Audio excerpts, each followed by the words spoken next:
하나님 말씀 신약성경 마태복음 11장 28절입니다.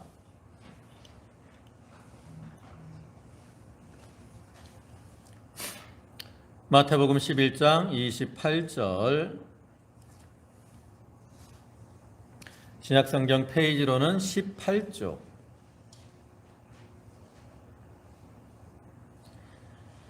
28절부터 30절까지 말씀입니다. 봉독하겠습니다. 수고하고 무거운 짐진 자들아 다 내게로 오라. 내가 너희를 쉬게 하리라. 나는 마음이 온유하고 겸손하니 나의 멍에를 메고 내게 배우라. 그러면 너희 마음이 쉼을 얻으리니 이는 내 멍에는 쉽고 내 짐은 가벼움이라 하시니라. 아멘. 예, 할렐루야. 예, 지난 한 주간도 주님의 은혜 가운데 평안하게 잘 지내셨습니까? 오늘 이 시간에도 하나님께 예배하는 모든 성도와 가정에 하나님으로부터 임하는 은혜와 축복이 함께 하시기를 축원합니다.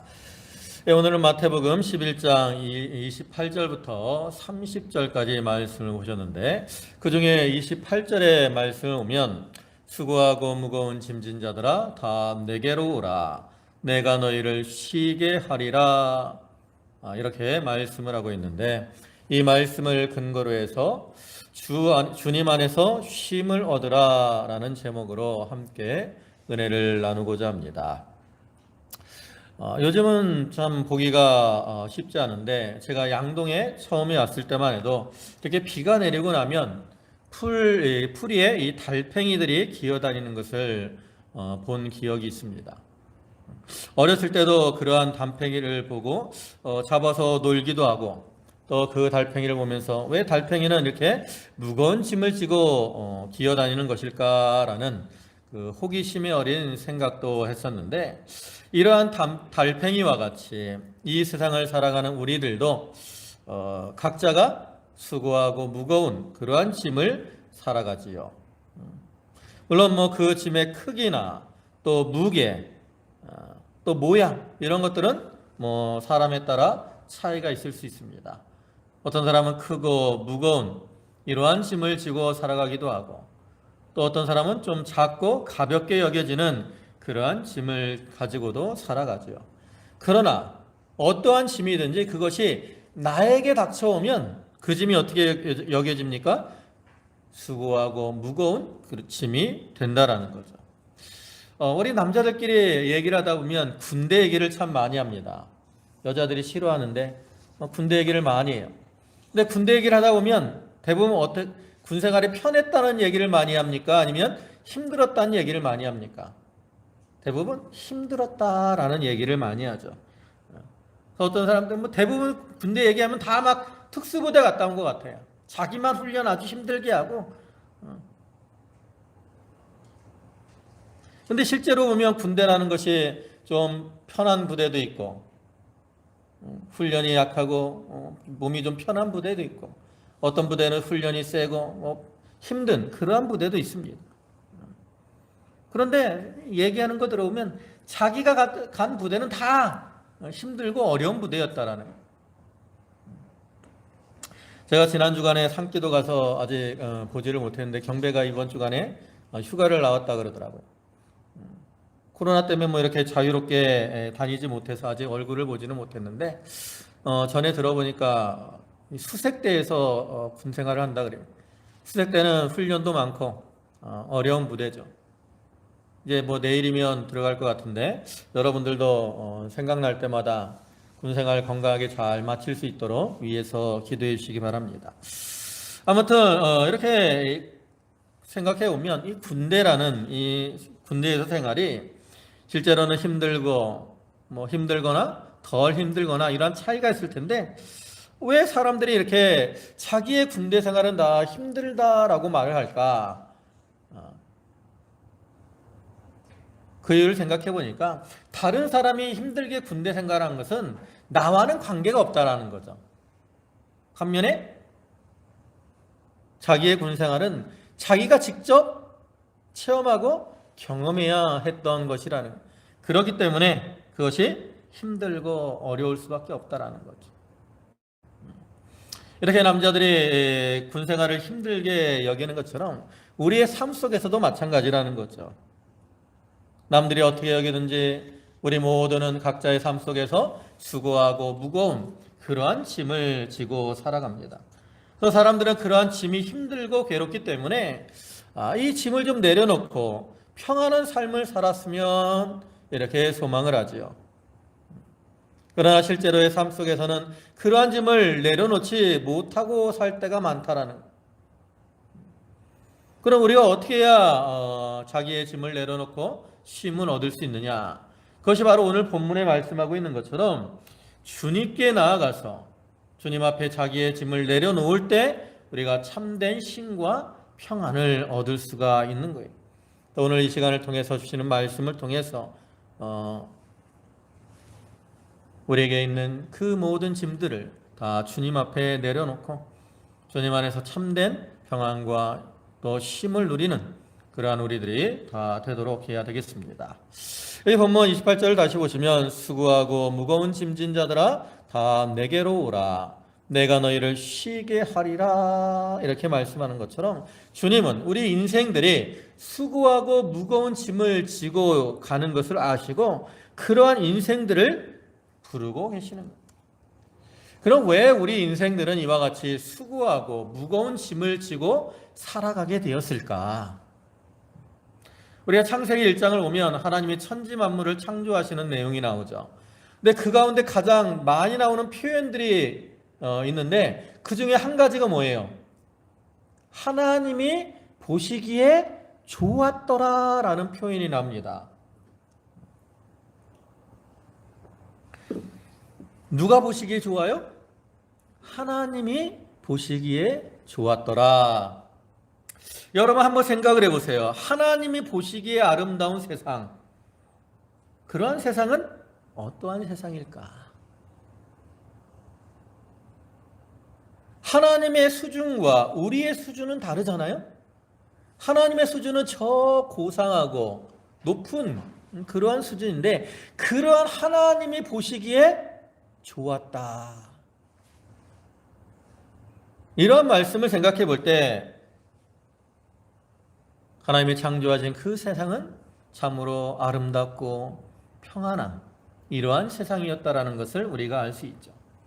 그렇기 때문에 그 세상에 살던 아담과 하와는 참 아무런 염려와 근심이 없지, 아무런 짐이 없이 평안한 이러한 삶을 살 수가 있었습니다. 그런데 그러한 인생에게 이제 짐이 들어오죠. 왜 짐이 들어옵니까?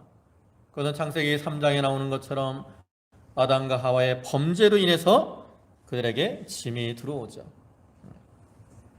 창세기 3장 17절 하반절부터 보면 땅은 너로 인하여 저주를 받고 너는 종신토록 수고하여야 그 소산을 먹으리라. 땅이 내게 가시덤불과 엉겅퀴를 낼 것이라 그랬습니다. 인간의 범죄로 땅이 뭘 받았어요? 저주를 받았어요. 그리고 거기서 무엇이 생겨납니까? 가시덤불과 엉겅퀴가 생겨나게 되었습니다. 그럼 이렇게 땅이 저주를 받고 거기서 가시덤불과 엉겅퀴가 나온다는 것은 단순히 땅에 대한 것만을 말하느냐?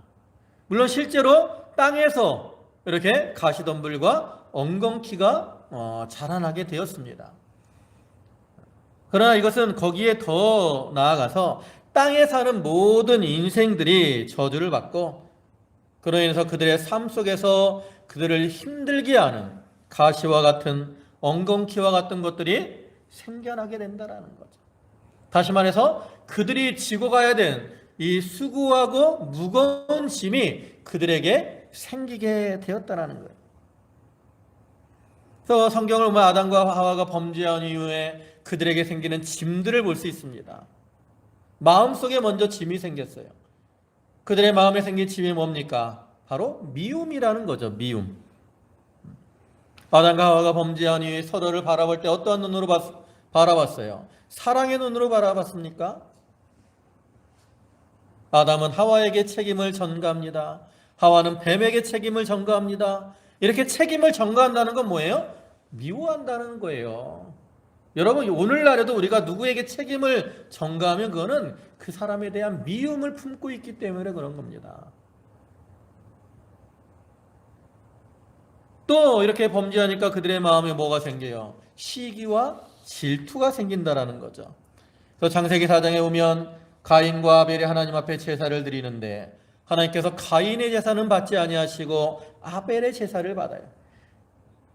그러니까 가인이 안색이 변했다 그랬어요. 왜 안색이 변했느냐? 가인이 아벨에 대한 그 시기와 미움, 질투 이런 것들로 인해서 그 안색이 변해요. 이와 같이 범죄한 이유로 그들의 마음속에 미움, 시기, 질투와 같은 그들을 괴롭게 하는 짐이 생기고 말았습니다. 또한 그뿐만 아니라 육신적으로도 그들이 지고 가야 될 그 수고롭고 무거운 짐이 생겼어요. 그들에게 생긴 육체의 짐은 무엇이냐? 거기 창세기 3장 19절에 내가 얼굴에 땀을 흘려야 식물을 먹고 필경은 흙으로 돌아가리니 그 속에서 내가 취함을 입었음이라. 너는 흙이니 흙으로 돌아갈 것이니라 하시니라. 여기 보면 그들에게 닥쳐온 육체적으로 감당해야 될 수고롭고 무거운 짐이 무엇인가를 말하는데 그것도 두 가지입니다. 하나는 뭐예요? 땀을 흘려야 먹고 살아갈 수 있게 되었다라는 것. 그 전에 하나님이 천지 만물을 창조하셨을 때는 하나님이 각종 이 과일나무 이런 것들이 자라게 하셔가지고 아담과 하와가 그냥 따먹으면 됐어요. 수고하지 않아도 됐다고. 그러나 이제 범죄로 땅이 저주를 받고 가시와 엉겅퀴가 나니까 그들이 먹을 수 있는 식물이 제대로 자랄 수 없는 이러한 환경이 되었죠. 그래서 그들은 그 식물이 먹을 수 있는 식물이 제대로 자라나도록 가시덤불과 엉겅퀴처럼 식물이 자라나는 것을 회방하는 것, 이것들을 어떻게 해야 돼? 다 뽑아내야 된다라는 거예요. 우리 집사님들 농사 짓는 분들 많잖아요. 농사 지을 때 여러 가지 일들이 힘들지만 가장 힘든 일 중에 하나가 뭡니까? 바로 이 잡초를 제거하는 겁니다. 잡초. 이 한 번 뽑았다고 끝이 아니잖아요. 뽑아도 계속 상계나는 게 이 잡초라고. 그래서 그 일을 위해서 수고와 노력을 많이 해야 돼요. 이러한 수고의 짐이 생겨났다라는 거죠. 또 한 가지 생긴 짐은 뭡니까? 육신의 질병, 육신이 약해지고 병들어 죽게 되는 이러한 짐이 생겨났습니다. 범죄 이전에는 인간의 몸을 약하게 하는 것들이 없었어요. 그러나 이제 이 범죄하니까 사람의 몸을 공격하는 그러한 여러 가지 것들이 생긴 거죠. 세균들, 바이러스, 감기 같은 거, 오늘날 지금 유행하고 있는 이 코로나 같은 거, 또 우리가 이 암 때문에 고생하는데 암도 다 이러한 세균들, 이런 것들이 우리를 괴롭게 하는 그러한 육체의 짐을 지고 살아가게 되었다라는 거죠. 그 외에도 우리의 삶 속에 많은 여러 가지 짐들이 있습니다. 또 우리가 그러한 짐들로 인해서 참 수고하고 괴로운 이러한 삶을 살아가는 것을 아시고 주님께서는 그러한 짐진 자들을 부르셔서 이 짐을 내려놓고 쉼을 얻으라고 우리를 부르시는 거죠. 주님이 이 땅에 오신 목적이 바로 우리의 짐을 대신 져주시려고 오신 거예요. 마태복음 9장 거기 12절부터 보면 예수께서 들으시고 이르시되 건강한 자에게는 의원이 쓸데없고 병든 자에게라야 쓸데있느니라.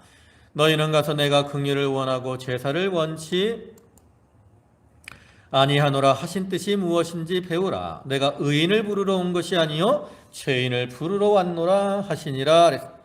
예수님은 어떤 자를 부른다고 말씀합니까? 여기 보면 예수님은 의인을 부르는 게 아니고 죄인을 부르는 것이고 건강한 자가 아닌 병든 자를 부르러 오셨다라고 말씀하잖아요. 그럼 예수님이 부르시는 이 병든 자, 또 죄인, 그들은 어떠한 존재냐? 바로 삶 속에서 무거운 짐을 지고 살아가는 그러한 자들이라는 거예요. 그래서 주님께서는 이러한 삶 속에서 수고하고 무거운 짐을 지고 가는 그러한 자들을 긍휼히 여기시고 그들을 불러주시는 거예요. 여러분의 인생에서 여러분을 힘들게 하는 그러한 무거운 짐이 느껴집니까? 그럴지라도 낙심하지 말고 그 짐을 내려놓고 쉼을 얻으라고 부르시는 그러한 주님의 음성을 듣고 이제 주님께로 나아가는 그러한 성도들이 되도록 해야 되겠습니다. 그럼 이처럼 주님이 이제 우리에게 이 수고하고 무거운 짐진 자들아 다 내게로 오라 내가 너희를 쉬게 하리라 이렇게 말씀하시는 것처럼 우리가 이제 주님께 나아가서 주님 앞에 우리의 짐을 내려놓고 쉼을 얻는 자가 되어야 되는데 그럼 우리가 어떻게 해야 주님 앞에 자기의 짐을 내려놓고 쉼을 얻을 수 있을까? 네 가지의 단계를 통해서 우리가 짐을 내려놓고 쉼을 얻을 수 있습니다. 첫째로는 뭐냐? 첫 번째 단계는 자기에게 짐이 있다라는 것을 깨달아야 됩니다. 앞에서 말씀드린 것처럼 주님은 병든 자, 수고하고 무거운 짐진 자를 부르시는데 우리가 그러한 주님께 나아가기 위해서는 나에게 있는 짐을 좀 깨달아야 된다라는 거예요. 여러분 가끔 병원에 가보시면 느끼겠지만 병원에 가면 무슨 환자들이 그렇게 많은지 모르겠어요. 많은 사람들이 있잖아요. 근데 병원에 있는 사람들은 대부분 왜 병원에 왔을까요? 그러면 물론 면회나 이런 사람들도 오지만 병원에 가는 이유는 대부분 뭐 때문에 와요? 내가 몸이 안 좋으니까. 그죠? 몸이 어디가 안 좋다고. 이상이 느껴져. 그래서 병원에 가서 병을 확인하고 치료를 받으려고 병원에 가는 거죠. 그와 같이 우리가 이 주님께 나가서 자기의 짐을 내려놓기 위해서는 나를 이렇게 힘들고 괴롭게 하는 그러한 짐이 나에게 있다라는 거, 그 어떠한 짐이 나를 괴롭게 한다라는 거, 이것을 깨달아야 된다라는 거. 그러면 우리를 괴롭게 하는 짐은 어떤 짐이냐? 첫째로는 우리를 수고롭게 하는 짐이 있습니다.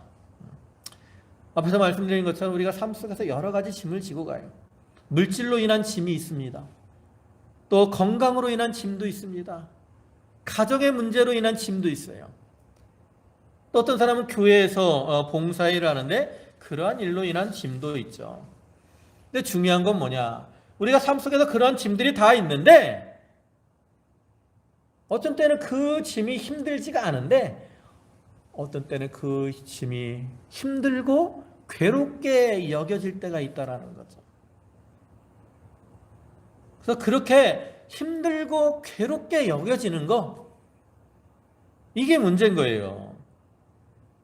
자기의 짐이 이렇게 힘들고 괴롭게 여겨지면 그로 인해서 어떻게 됩니까? 넘어지고 실족하게 된다라는 거죠. 그래서 그때 이 짐이 나를 괴롭게 하는구나, 이걸 깨달을 때 우리가 주님 앞에 나아가야 되는 거예요. 그 다음에 또 우리에게 있는 짐은 어떤 짐이 있느냐면 감당하기 어려운 무거운 짐이 있습니다.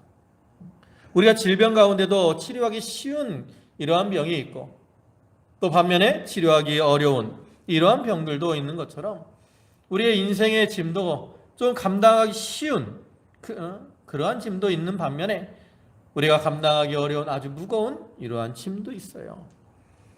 그럼 우리가 감당하기 어려운 무거운 짐은 어떤 거냐? 하나는 죄의 짐입니다. 히브리서 12장 1절 보면 이러므로 우리에게 구름같이 둘러싼 허다한 증인들이 있으니 모든 무거운 것과 얽매이기 쉬운 죄를 벗어버리고 그랬어.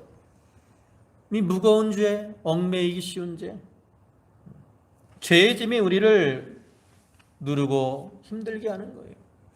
그럼 왜 죄의 짐은 이렇게 무거운 것이 될까? 그것은 죄의 짐을 지고 가는 자들은, 죄를 범한 자는 하나님이 그러한 자들을 누르시기 때문에 그렇습니다. 그래서 시편 32편 4절 보면 다윗이 이렇게 고백을 했습니다. 주의 손이 주야로 나를 누르시오니 내 진액이 화하여 여름 가물에 마른같이 되었나이다. 죄를 범하니까 하나님이 그 손으로 누르신다라는 거예요. 하나님이 누르시니까 우리가 그것을 감당할 수가 없어요. 그렇기 때문에 그 짐은 우리에게 무거운 짐이 될 수밖에 없다라는 거죠. 또 무거운 짐은 무엇이냐면 자기가 하려고 하면 그것이 무거운 짐이 되는 겁니다. 여러분, 아이들을 키우다 보면 가끔 아이들이 자기가 들고 가기 어렵고 무거운데 굳이 자기가 들고 가겠다고 낑낑대며 가는 모습을 볼 수 있어요. 뭐 어린이날 선물 아주 좋은 걸 사주면 자기 거라고 자기가 낑낑대고 간다고. 뭐 한편으로는 그 모습이 귀엽기도 한데 또 어떻게 보면 안타깝다고. 부모님에게 맡기면 편하게 갈 수 있는데 굳이 자기가 들고 가면서 고생을 하니까. 근데 우리가 하나님 앞에서도 마찬가지라는 거죠. 우리가 하나님 앞에 맡기고 나아가면 하나님이 감당해 주셔서 편할 텐데 굳이 자기 힘으로 이렇게 하려고 고집을 피우다가 그로 인해서 고통을 당하고 힘들어하는 삶을 살아가는 자들이 있다라는 거예요. 혹시 여러분들은 내가 하려고 하다가 이렇게 고생하는 그러한 분들은 없습니까? 우리는 자기가 하려고 하지 말고 자기의 짐을 다 주님께 맡기는 자가 되어야 됩니다. 시편 55편 22절 보면 내 짐을 여호와께 맡겨버리라. 너를 붙드시고 의인의 요동함을 영영히 허락지 아니하시리로다. 자기가 감당하려고 하면 어떻게 되는 거예요? 요동하게 된다는 거예요. 요동하게. 그러나 주님께 맡기면 요동하지 않는다라는 거죠. 그래서 우리는 나에게 이러한 짐들이 있다라는 걸 먼저 깨달아 알아야 됩니다. 그런데 두 번째 단계는 뭐냐? 자기를 부르시는 주님의 음성을 들어야 됩니다. 우리가 무거운 짐을 지고 인생을 살아갈 때 주님은 그러한 우리를 모른 척하지 않아요. 우리를 긍휼히 여기시고 우리를 부르시는 그러한 주님입니다. 그래서 우리는 그러한 주님의 음성을 들어야 돼요. 그럼 우리가 어떻게 해야 주님의 음성을 들을 수 있느냐? 첫째로는 요란하고 분주한 자리를 떠나야 됩니다. 여러분, 주님이 우리를 부르시는 음성은 뭐 확성기를 대고 크게 부르는 그러한 소리가 아니라 우리의 심령 속에서 세미하게 들려오는 그러한 소리입니다. 열왕기상 19장을 보면 그러한 모습이 나오는데 거기 19장 11절부터 말씀입니다. 여호와께서 가라사대 너는 나가서 여호와 앞에서 산에 섰으라 하시더니 여호와께서 지나가시는데 여호와 앞에 크고 강한 바람이 산을 가르고 바위를 부수나 바람 가운데 여호와께서 계시지 아니하며 바람 후에 지진이 있으나 지진 가운데도 여호와께서 계시지 아니하며 또 지진 후에 불이 있으나 불 가운데도 여호와께서 계시지 아니하더니 불 후에 세미한 소리가 있는지라. 여기 태풍과 같은 그러한 강한 바람, 또 땅을 진동하는 그러한 지진, 또 모든 것을 태우는 그러한 불, 그런 가운데 하나님의 음성이 있지 않다라는 거예요. 오히려 하나님의 음성은 세미한 가운데서 들려오는 거예요. 근데 우리가 이러한 세미한 음성을 들으려면 내가 분주하고 요란하고 시끄러운 자리를 떠나야 된다라는 거죠. 우리가 너무 시끄럽고 요란한 상황을 말할 때 뭐라고 해요? 시장통과 같다라는 말을 합니다. 이걸 보면 시장이 아주 시끄럽고 분주한 곳이라는 걸 알 수 있죠. 실제로 시장 가보면 뭐 장사하는 사람들이 소리 지르고 뭐 흥정하고 하는 것 때문에 아주 시끄럽습니다. 뭐 요즘은 옛날보다는 이제 마트에 가서 물건들을 사니까 조금은 그 모습이 덜하지만 이런 마트나 이런 것들도 세일을 한번 할 때 되면 발디딜 틈도 없이 아주 소란하고 시끄러운 것을 볼 수 있죠. 이제 하은이가 전에 면접을 본다 그래서 옷을 산다고 이렇게 스타필드인가를 전에 한번 갔거든요. 근데 무슨 날인지 모르겠지만 주차장에 차댈 데가 없는 거야. 차댈 데가. 마트에 들어가 보니까 아주 뭐 사람이 꽉 차갖고 얼마나 시끄러운지 정신이 없더라고요. 근데 이렇게 시끄럽고 정신없는 곳에 가면 서로 대화를 제대로 나눌 수가 없잖아요. 무슨 말을 하는지 못 알아들 때도 많고 또 한번 이렇게 헤어지면 찾기도 힘들고 그와 같이 우리의 마음이 이 시장통과 같은 그러한 요란하고 분주한 이러한 상태가 되면 주님이 우리를 부르시는 음성을 들을 수가 없다라는 거죠. 또 우리는 이 우리의 마음이 분주해지지 않도록 늘 조심해야 됩니다. 제가 이번 주간에 상기도를 갔는데, 이번 주간에 그 목사님들과 함께 여기 오산 쪽에 있는 광은 기도원이라는 곳을 갔어요. 뭐 이렇게 이제 숙소들을 이렇게 잡고 이제 뭐 기도를 하는데, 이 숙소에서는 사실은 기도하면 옆에 사람들한테 다 들리잖아요. 우리 교회도 우리 교단 이제 기도원도 있는데, 우리 교단 기도원도 이제 조립식으로 해서 방들이 쭉 연결이 되어 있기 때문에 옆에서 이렇게 뭐 전화 통화만 해도 그 소리들이 들린다. 그러니까 거기서 뭐 이렇게 소리 내어서 기도하기가 쉽지 않죠. 그래서 이제 기도원 가서 기도할 때는 산에 이렇게 좀 가서 하는데, 요즘은 추우니까 그래서 이제 다른 곳에 이제 가보자 해서 광흥 기도원에 갔다. 근데 거기 가니까 이 숙소들이 있고 밖에 기도할 수 있는 기도의 조그만 걸 만들어 놨어. 크기가 뭐 한 사람 들어가서 이렇게 앉으면 다리 펴질 정도. 애들 장난감 이렇게 뭐 집같이 이렇게 만들어 놓은 거 있잖아요. 그런 모양이야. 그런 모양. 근데 안에 이제 뭐 이렇게 좀 스티로폴 대고 그래가지고 따뜻하고, 그다음에 이렇게 문을 닫으면 밖에 소리가 그렇게 크게 잘 안 들리죠. 옆에 이렇게 기도실들이 많이 있는데 옆에서 이렇게 해도 그 소리가 크게 안 들려. 그래서 이제 저녁 되면 거기 가서 이렇게 기도하고 그랬는데 그 시간이 참 좋았더라. 조용하니까 이렇게 기도하기가 아주 좋았어요. 그래서 예수님께서도 우리에게 기도할 때 골방에 들어가서 기도하라고 말씀하시잖아요. 마태복음 6장 6절 보면 너는 기도할 때에 내 골방에 들어가 문을 닫고 은밀한 중에 계신 내 아버지께 기도하라. 은밀한 중에 보시는 내 아버지께서 갚으시리라. 왜 골방에 들어가라고 말씀을 하십니까?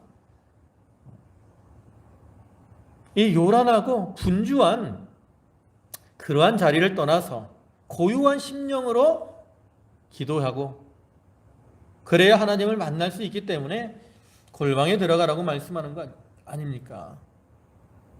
그래서 우리는 좀 이 분주한 자리를 떠나야 돼요. 그래야 주님의 음성을 들을 수 있습니다. 네, 두 번째로 우리가 주님의 음성을 들으려면 사모하는 마음으로 좀 귀를 기울여야 됩니다. 주님이 이렇게 세미하게 말씀을 하시기 때문에 우리가 그 음성을 듣기 위해서는 귀를 좀 쫑긋 세우고 그 음성에 귀를 기울여야 돼요. 그럼 어떠한 사람들이 그 음성에 귀를 기울이느냐? 우리가 보통 다른 사람의 음성에 귀를 기울인다라는 것은 그 사람을 사모하는 마음과 또 열심이 있기 때문에 그렇습니다. 제가 학교 다닐 때도 그랬고 뭐 요즘도 그렇겠지만 학교에서 공부하는 학생들을 보면 어떤 학생들은 선생님 말씀을 그 말씀에 귀를 기울이고 잘 듣는 이러한 학생들이 있는 반면에 또 어떤 학생들은 그 말씀에 귀를 기울이지 않고 그냥 딴짓하는 이러한 학생들도 있죠. 그럼 어떤 학생들이 그 선생님 말씀에 귀를 기울여요? 첫 번째 학생들은 그 선생님을 좋아하는 학생들입니다. 자기가 공부를 잘하든 못하든 자기가 어떤 선생님을 좋아하면 그 선생님의 말씀에는 귀를 기울이게 돼 있어요. 또 한 종류의 학생들은 공부를 열심히 하는 학생들이죠. 자기가 선생님을 좋아하든지 좋아하지 않든지 좋은 성적을 얻기 위해서 집중을 하고 그 선생님 말씀에 귀를 기울이게 되는 거죠. 그와 같이 오늘날 우리들도 주님을 사모하는 이러한 마음과 주님의 뜻을 알고자 하는 이러한 열심을 가지고 주님의 음성에 귀를 기울여야 되는 거예요. 우리가 귀를 기울일 때 주님의 음성을 들을 수 있고 그래야 주님의 은혜를 받을 수 있습니다. 시편 107편 9절 보면 저가 사모하는 영혼을 만족케 하시며 줄인 영혼에게 좋은 것으로 채워주심이로다 그랬어요. 사모하는 자들이 주님의 음성을 듣고 그렇게 주님의 음성을 듣고 나아갈 때 그 영혼이 만족을 누리게 되는 겁니다. 여러분 얼마나 주님의 음성에 귀를 기울이고 계십니까? 교회 나오는 것이 하나님께 예배하는 것이 기쁘고 즐거워야 돼요. 말씀을 들을 때 힘이 나야 됩니다. 근데 그러기 위해서는 내 심령 속에 주님을 향한 사랑이 있어야 된다는 거죠. 주님을 향한 사랑이 있으면 아무리 코로나가 우리를 힘들게 하더라도 주님께 나오기를 포기하지 않아요. 이 핑계 저 핑계 대고 주님께 나오기를 포기하는 거, 이거는 주님을 향한 사랑이 식어져 있기 때문에 그래요. 우리는 주님을 향한 뜨거운 사랑, 그 사랑을 가지고 사모하는 마음으로 주님께, 주님의 말씀에, 주님의 음성에 귀를 기울이고 나아가야 됩니다. 그런데 세 번째 단계는 뭐냐? 이제 음성을 들었으면 어떻게 돼요? 주님께로 나아가야 됩니다. 듣고만 가만히 있으면 안 돼요. 나아가는 자가 되어야 됩니다. 그럼 나아갈 때 우리가 어떻게 해야 주님께 나아갈 수 있느냐? 첫째로는 회개함으로 주님께 나아갈 수가 있습니다. 여러분, 주님께서 늘 우리를 부르시는데 왜 우리가 주님의 음성을 듣지 못하느냐? 그것은 내가 나를 위해 살고 자기의 뜻대로 살려고 하기 때문이죠. 누가복음 15장을 보면 탕자의 비유가 나오죠. 그 중에 11절부터 말씀을 보면, 또 가라사대 어떤 사람이 두 아들이 있는데 그 둘째가 아비에게 말하되 아버지여 재산 중에서 내게 돌아올 분깃을 내게 주소서 하는지라. 아비가 그 살림을 각각 나눠 주었더니 그 후 며칠이 못되어 둘째 아들이 재산을 다 모아가지고 먼 나라로 가서 그랬습니다. 여기 아들이 아버지가 주신 그 유산을 가지고 아버지를 떠나서 먼 나라로 갔습니다. 이 둘째 아들이 왜 아버지를 떠나 먼 나라로 갔습니까? 그 이유가 뭐예요? 아버지의 뜻이 아닌 내 뜻대로 살려고, 나를 위해 살려고 그 아들은 아버지를 떠나 먼 나라로 간 거예요. 이런 모습처럼 오늘날에도 우리가 하나님이 아닌 내 뜻대로 자기를 위해서 살려고 하기 때문에 하나님을 떠나게 되는 경우가 많이 있습니다. 그러나 이렇게 둘째 아들이 아버지를 떠난 결과가 뭡니까? 거기서 잘 먹고 잘 살았습니까? 복되고 형통한 삶을 살았습니까? 그렇지 않잖아요. 아버지를 떠난 그 둘째 아들에게는 크고 무거운 그러한 짐이 닥쳐오고 말았습니다. 그가 아버지의 유산을 받아서 부유하게 나갔지만 거기서 허랑망탕하다가 모든 재산을 다 허비하고 말았고 이제는 먹고 사는 일이 힘들어지게 되고 말았습니다. 물질로 인한 짐이 그에게 들어온 거죠. 그뿐만 아니라 그가 물질이 많을 때는 사람들이 그와 함께 했지만 물질이 없어지니까 사람들이 그를 떠나고 그가 어려움 만났을 때 그를 도와주는 사람들이 하나도 없었어요. 그러한 사람들을 볼 때 이 아들의 마음이 얼마나 힘들었겠습니까? 결국 사람으로 인한 짐과 고통이 그 아들에게 들어왔다라는 것. 그 외에도 여러 가지 이 고통과 짐이 있었을 건데 이러한 짐과 고통이 왜 들어왔어요? 아버지를 떠났기 때문에 들어온 겁니다. 그러나 이제 그 뒤에 나오는 것처럼 이 아들이 자기의 잘못을 회개하고 이제 돌이켜서 일어나 아버지에게로 가니까 어떻게 됩니까? 그가 가지고 있던 이러한 짐과 고통이 다 사라졌다라는 거죠. 그와 같이 오늘날 우리들도 주님께로 나아가야 돼요. 그러기 위해서는 먼저 자기가 서 있는 이 자리를 돌아보고 잘못된 것을 찾아 회개하는 자들이 되어야 되는 겁니다. 회개하지 않으면 주님께 나아갈 수 없습니다. 그런데 두 번째로는 어떻게 해야 주님께 나가느냐? 순종함으로 주님께 나아가는 겁니다. 본문 29절과 30절 보면 나는 마음이 온유하고 겸손하니 나의 멍에를 메고 내게 배우라. 그러면 너희 마음이 쉼을 얻으리니 이는 내 멍에는 쉽고 내 짐은 가벼움이라 하시니라. 주님께 나아가야 되는데 주님은 무엇을 지고 나오라고 말씀하세요? 내 멍에를 메고 나오라 라고 말씀하잖아요. 주님의 멍에를 매야 주님께 나아갈 수 있다라는 거예요. 그럼 여기서 말하는 주님의 멍에는 뭡니까? 주님의 멍에는 바로 순종의 멍에를 가리키는 겁니다. 예수님께서 이 땅에 오셔서 하나님의 일을 많이 하셨는데, 우리를 구원하시기 위해서 죽기까지 하셨는데, 주님은 그 일을 감당하실 때 자기의 뜻대로 행하지 아니하고 온전히 하나님의 뜻을 따라서 죽기까지 순종하셨다라는 거죠. 그러한 주님과 같이 오늘날 우리가 주님의 뜻에 순종하며 그 말씀대로 행할 때 주님 앞에 나아갈 수가 있는 거예요.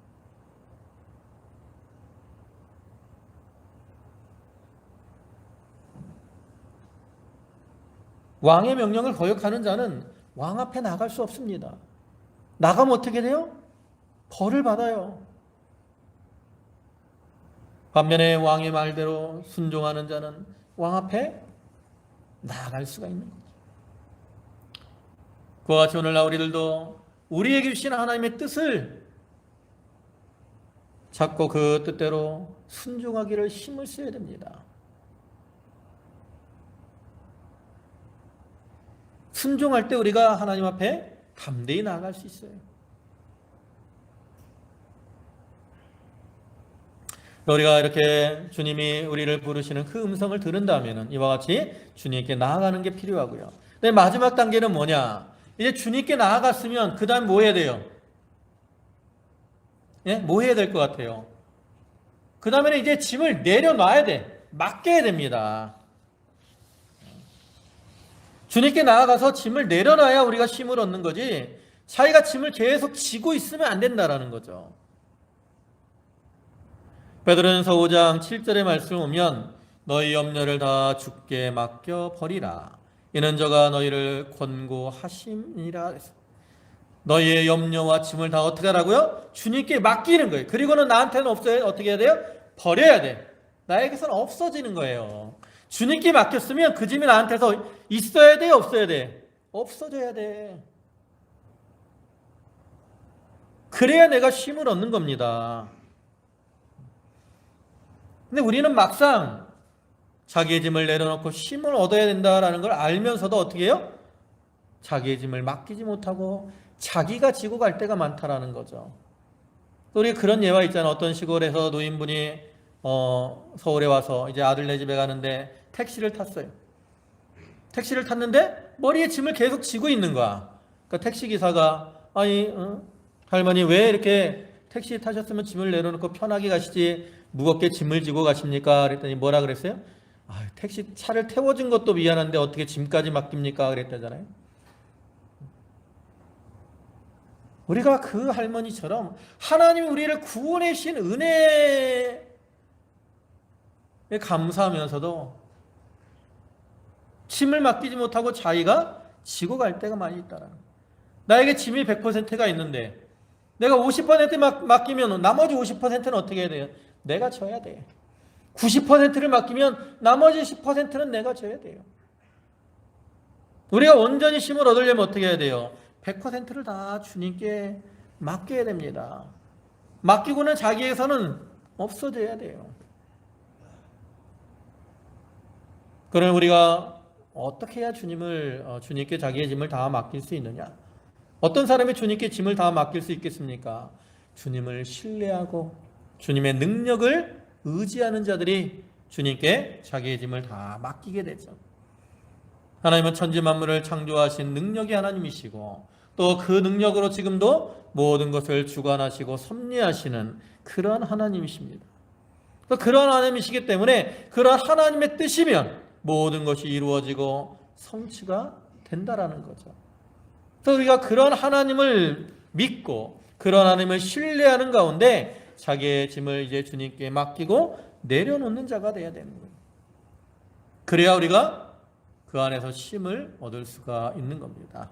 이제 말씀을 마무리하겠습니다. 우리의 삶을 살아가다 보면 여러 가지 짐들이 우리를 힘들게 하고 괴롭게 할 때가 많이 있습니다. 물질의 문제가, 건강의 문제가, 또 가정의 문제가, 이러한 세상의 문제들이 우리를 힘들게 할 때도 있고, 또 교회 안에서 자기에게 맡겨진 여러 가지 일들이 자기에게 침이 되는 경우도 있습니다. 그러나 주님께서는 우리에게 있는 이러한 모든 수고하고 무거운 짐들을 다 아시고 우리에게 평안과 쉼을 주시려고 우리를 부르시고 계십니다. 사랑하는 성도 여러분, 지금 여러분에게 있는 짐들이 여러분을 괴롭게 하고 힘들게 하십니까? 그러한 짐들을 통해서 여러분을 부르시는 그러한 주님의 음성을 들으시기 바랍니다. 그리고 이제 회개와 순종을 통해서 주님께 나아가고 주님을 신뢰함으로 자기의 짐을 다 맡겨 버리십시오. 그러면 주님이시는 참된 평안과 기쁨이 여러분의 마음을 주장하게 될 것입니다. 오늘 이 시간을 통해서 우리에게 주시는 이 말씀을 우리가 마음에 새기고 이제 그 말씀을 따라 주님께 나아가서 모든 짐을 내려놓음으로 주님이시는 쉼을 누리는 그러한 성도들이 다 되시기를 주님의 이름으로 축원합니다. 아멘. 기도하시겠습니다. 만유의 주가 되시고 만복의 근원이 되시는 아버지 하나님, 우리의 인생 속에서 여러 가지 짐들이 우리를 수고롭게 하고 우리를 누르고 있는데 주님께서 말씀하시기를 수고하고 무거운 짐진 자들아 다 내게로 오라 내가 너희를 쉬게 하리라 하셨사오니, 아버지 하나님, 이렇게 수고롭고 무거운 짐이 느껴질 때 그 가운데서 우리를 부르시는 그 주님의 음성에 귀를 기울이게 하여 주시옵소서. 그리고 이제는 주님 앞에 순종과 회개를 통해 나아가며 주님을 신뢰함으로 자기의 짐을 다 맡기는 자들 되게 하여 주시옵소서. 그리고 그를 통해서 주님이시는 평안과 기쁨과 쉼을 누리는 저희 모든 성도들 되게 하여 주시옵소서. 아버지 하나님, 저희 성도들 육신적으로 여러 가지 질고와 고통을 당하는 성도들이 많이 있습니다. 하나님께서 일일이 찾아가 주시고 일일이 안수해 주시고 저들에게 회복의 은총을 더하시며 또 저들의 심령 속에 하나님을 향한 그 소망이 견고케 하여 주시옵소서. 아버지 하나님, 오늘도 귀한 주의를 허락하시고 불러주심에 감사를 드립니다. 저희 드리는 예배를 기뻐 받아 주시옵소서. 또한 저희 성도들 주신 은혜에 감사해서 각기 예물들을 주님께 바쳤사오니 그 바치는 손길과 심령에 축복해 주시고 한량없는 은혜와 은총으로 충만케 채워 주시옵소서. 모든 말씀 예수님의 이름으로 감사하며 기도 올리옵나이다. 아멘.